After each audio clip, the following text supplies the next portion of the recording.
Hello everybody, it's Stephen Graham here from Rand Nerds. Welcome to my review of episode 4 of season 8 of the new series Doctor Who, titled Listen. As I've said in front of all my previous reviews, there may be some minor spoilers ahead.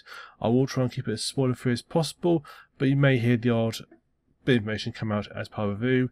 If you don't want to be anything spoiled, turn off now.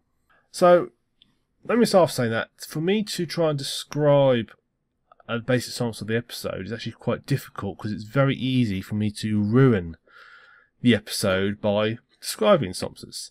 So I'll try my best.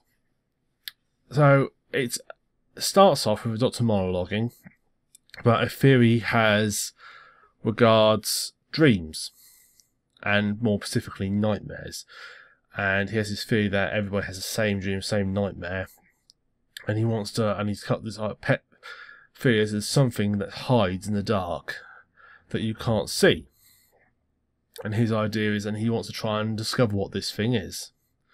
So he goes and he gets his companion, and off they go, and they get to explore. And he uses Clara's cycling with the TARDIS with Clara to explore her timeline. And that's as far as I'm going to say, without risk ruining it all. So as an episode goes, I felt it was not so much convoluted, but I felt it was about. I just felt it didn't go anywhere. I thought I could see what they're trying to do and try and make a more cerebral episode, and that's an admirable thing to do. I got what they were talking about and the idea at the end of it, but I could feel it's going to go over a lot of people's heads, and I felt it never actually got anywhere. I kept waiting for the main part to start, and it just simply didn't. There's a nice twist at the end, which when you watch it you'll see what I mean. I thought it was quite a nice little touch, nice little detail. But I mean, it was enjoyable. I mean, I did enjoy it. I think it's an episode you could skip. There's nothing to do about the myth arc in it. There's nothing that you really need to see. You could quite happily jump ahead and forget about it. So once again, we've got Doctor picking Clara up. As I said, Moffat has this thing about all his companions just seem to sort of hop in out TARDIS sort of as and when the Doctor needs them. It feels a bit odd. It feels like they're not actually a travelling companion. It just feels like they're just someone to, I need someone, I'll just go grab Clara, I'll just go grab Amy. It doesn't. I know we're trying to sort of show that you have a life outside TARDIS, but it loses that sort. I feel it loses the dynamic a little bit by doing that, and I don't like it as a story point. I feel it breaks up the plot too much. Likewise, along that lines, we get to see more of Clara and her obviously love interest, the famous Dan Pink, and also you get to see how they're going to also integrate out more and get an idea. And the scenes where her and him have a little get together and their little side bits just are rather painful to watch. They bog the episode down when they don't need to. I felt they went on a little bit too long, and I really don't care. I don't care about this love. I don't really care about what Clara's going through and her background with this child. I don't give a shit. And also throughout the whole thing, he acts a bit of a twat, to put it nicely. The way he acts and speaks to her at certain points is really rather nasty. It's like, oh, what does she see in this guy? I mean, that's sad. It sounds like he's going to be someone who's going to do something he shouldn't. I don't like him as a character. I'm a bit concerned about him. Production-wise, it's a wildcore production visual effects light episode. Not too many special effects, nothing particularly major. It's actually relatively simple, something I would imagine most people could probably do themselves with relatively little trouble. Has got some nice scenes in it. It's got an early scene early on top of the TARDIS, where the Doctor is set on top of sort of meditating against the space background. Very reminiscent of the bit where earlier on in season 5, I suppose it would be, or 6, one of the two, where Amy's being held out at sort of arm's length by Matt Smith Doctor, and you see it against space. That sort of effect it's trying to achieve, and it's worked really well. I thought it looked quite effective, and it had a really nice opening. We get to see Doctor monologuing a bit. We also get learn a bit more of his character. He's obviously a bit of a,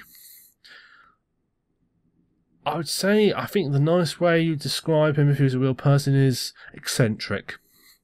What some people describe slightly doolally. He doesn't honestly quite understand humans, and his humour, the way he talks, and he says is Amy, the way he talks to Clara, is really quite funny, and I quite enjoyed it. And this has got certainly. I must admit, I'm starting to. The dynamic him and Clara have got going on is actually rather good. I'm starting to warm to Clara now. Still not entirely sure. Her character has fleshed out a bit. Still not entirely sure about her, but it's nice. I do feel that we're getting a bit of a connection to her now, which I'm beginning to see a bit more background. It's just a pity we had to deal with so much of her background life, which I really don't give a shit about. Sorry, Clara fans, but I really don't. Overall, the episode listen is a rather, as I said before, it's a very sort of cerebral episode. It's an episode to watch to make you think. Don't go into it thinking it's going to be an action episode. It really isn't. Although the trailers do imply it's going to be a horror episode, it isn't a horror episode. It's more about, it's actually a character development episode in a way. It's more about exploring people's past, and specifically on the main character's past. I won't reveal who. There were some pretty big plot twists later on, which are fairly interesting to watch. And it's about exploring those people and how they've all got to where they are. I can't say any more without ruining it, so I'm going to stop there. If I had to give the episode, I would say it's episode you could easily miss if you don't need to watch it. I would say it's definitely not a enjoyable episode so far this season. At the moment, if I had to sort of rank the episodes in order, this is probably towards probably the bottom of the pile at the moment. I just don't think there's a lot out of it. I don't think it added much to this season as a whole. I don't think it added really anything to the sort of ongoing mythos. I felt it didn't go anywhere. Overall, not a terrible episode by no means. It's absolutely fine to watch. You're not going to fit the cringe at it. Just nothing. I don't really think added anything. It's just not. It's not an essential episode. One you could easily just ignore.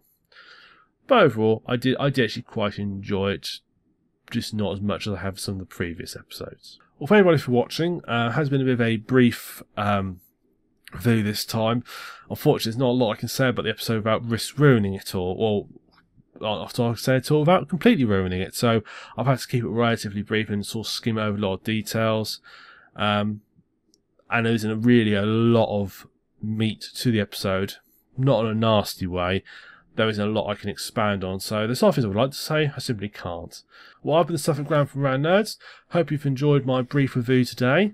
If you have, why not subscribe to our channel, where you can then see future ones as they get put up. We also do Let's Plays of computer games on there. We do a fortnightly live stream, which you can either come watch when we do it live, or you can watch afterwards and see and hopefully have a bit of a laugh. Overall, I hope you've enjoyed everything. I look forward to seeing you in the next week. Thank you very much for watching. See you next time.